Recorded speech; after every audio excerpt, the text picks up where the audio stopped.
You know, the first time I sang on the stage was my high school graduation.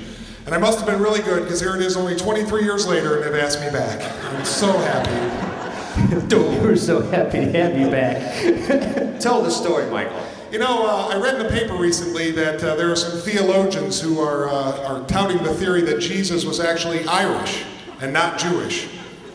I mean, I couldn't help myself. Their evidence is largely circumstantial at this point, but it's pretty compelling. I mean, it sounds like an Irishman if you think about it. He was 33 years old and never married. He had 12 buddies that he hung around and drank with, and his mother thought he was God.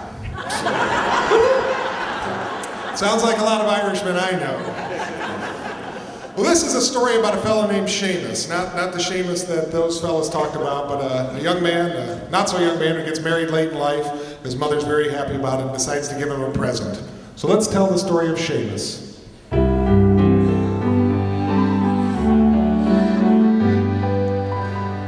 Now Seamus was a happy man, for soon he would be wed. He found a brisk and bonny lass to take into his bed. Happier still his mother was that he had found a wife, for the truth to tell she often feared to be stuck with him for life. In honor of the grand affair the wedding was to be, she set about to weave a kilt, the finest ever seen. The night before the wedding, when the kilt was finally done, she called young Seamus to her and she tried it on her son. It's a fine thing, a fine thing, the grandest ever seen. She called young Seamus to her and she tried it on her son.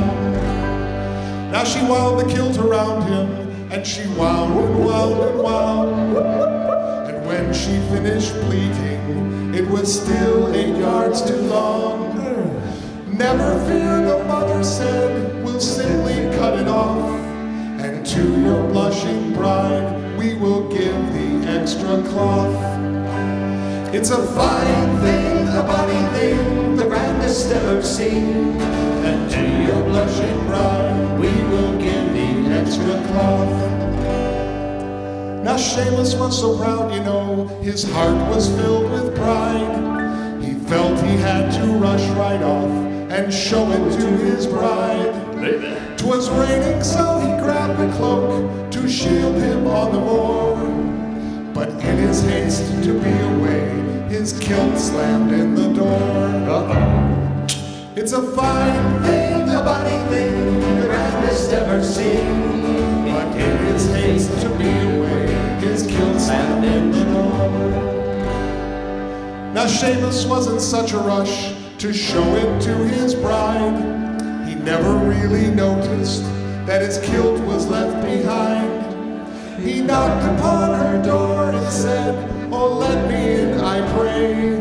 There's something that you got to see before our wedding day.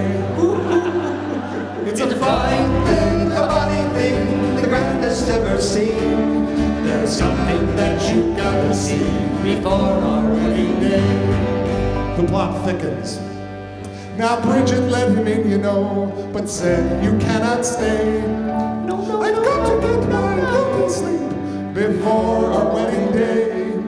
I'll only be a moment, love, for it's so grand, my dear.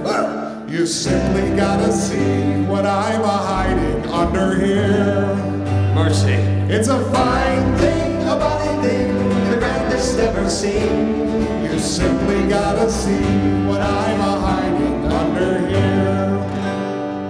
And when the cloak was swept away and Seamus stood quite bare, I must admit she was impressed and tried hard not to stare. She said,